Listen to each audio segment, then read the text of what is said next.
Hi there, this is Steve from STO N SHO. We're out here today at BMW and we're doing a fitment on the brand new 2025 BMW M5. So this year has changed from previous models. So this particular bracket will not fit on anything other than this 25 so far. Hopefully going forward it'll be the same.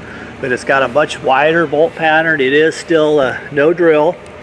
It's going to go in the lower center there, but the bolt pattern's a lot wider than previous M5 gens. So if you try to buy an older bracket and fit it on this car, it won't be wide enough.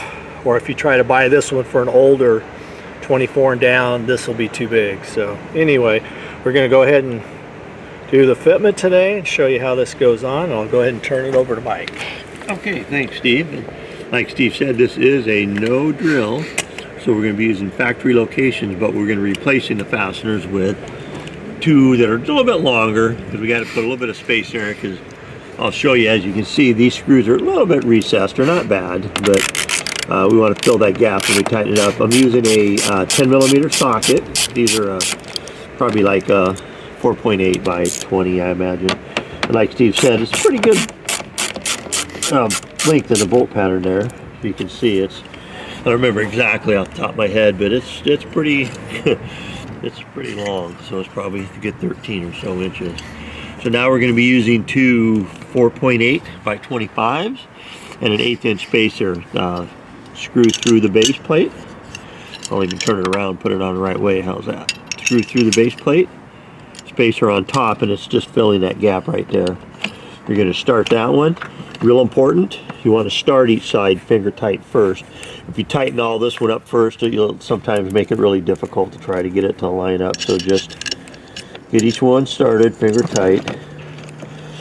As you can see, that's pretty simple. Now the new screws are going to be 8mm. So I like to just kind of run them down a little bit.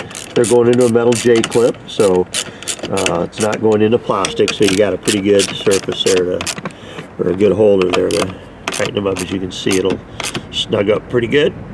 So run them down so they're snug. And I always like to grab them by the ratchet head, and that way you prevents you from over tightening it, but allows you to get a pretty good turn on them. As you can see, that's pretty solid.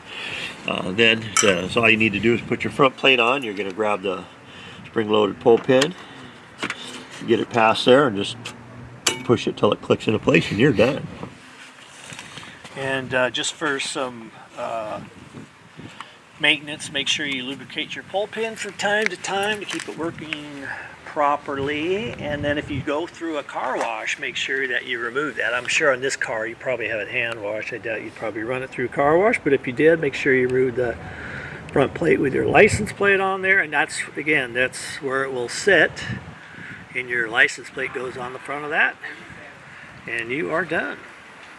We're going to now show you how to mount the license plate to the front bracket. You're going to take your plate, take the screw, put it through the plate, then line it up on the bracket like so. Put the nylon lock nut on it. Now the nylon lock nut will have a nylon ring and then no ring, so the ring goes to the outside. So when you put it on, make sure the ring goes to the outside.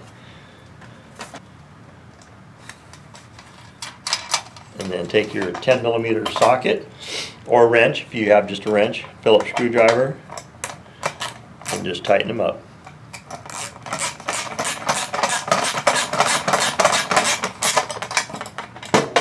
Ring in there is going to keep it from rattling off. So there you go.